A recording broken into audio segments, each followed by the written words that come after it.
সঙ্গী যদি স্বস্তি না দেয় তাহলে সঙ্গীহীন থাকাই ভালো। ভালোবাসা যদি ভালো থাকাটাই কেড়ে নেয় তাহলে এমন ভালোবাসার চেয়ে আস্ত একটা জীবন একা কাটিয়ে দেওয়াই ভালো। তুমি ভুল কিংবা ফুল, তুমি তো আমারই। যদি আপনি সৎ থাকেন তাহলে ঠকে গিয়েও আপনি শান্তি পাবেন।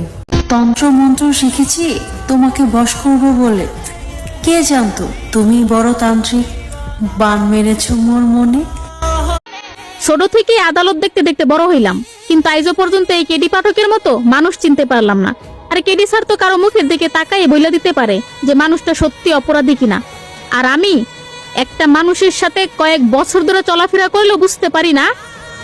নিজের চেষ্টার কোনো কমতি ছিল না, কিন্তু ভাগ্য যে আমার পক্ষে না, আমি এই জিনিসটাই মানতে পারি না। আমার বেলায় নিয়তি কেন এত নিষ্ঠুর, সে কেন আমার সঙ্গ দিল না।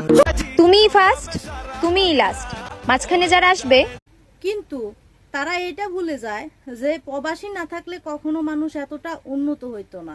কারণ টিনের ঘর ভাঙ্গা ঘর এখন আর দেখা যায় না। প্রবাসীদের কষ্টের কারণেই কিন্তু উন্নয়ন হয়েছে। আবার একদল বলবে যে মেবি আমি তার কথার মায়ায় পড়েছিলাম, কিন্তু কথার মায়ায় পড়ার পর হঠাৎ করে যখন আমার একটা তার প্রতি গভীর ভালোবাসা সৃষ্টি হয়, ঠিক সেই সময়টাই সে আমাকে মাঝপথে ছেড়ে চলে যায়। শুরু হয়ে যায় তার অবহেলা। মানে কারণ নারী মানুষ তো একবার তাকে মন থেকে ভালোবাসে তাকে সহজে ভুলতে পারে না। সে হয়তো অতিরিক্ত সুন্দর ছিল না, বা তার চেহারা অতিরিক্ত ভালো ছিল না, হয়তো তার রাশিটা কন্যা রাশি ছিল, যে কোনো মেয়ে তার জন্য পাগল হয়ে যাইতো। কিন্তু আমি তো পাগল হয়েছিলাম তার কথার মায়ায়। তবু কেন মানুষটা আমার হইল না?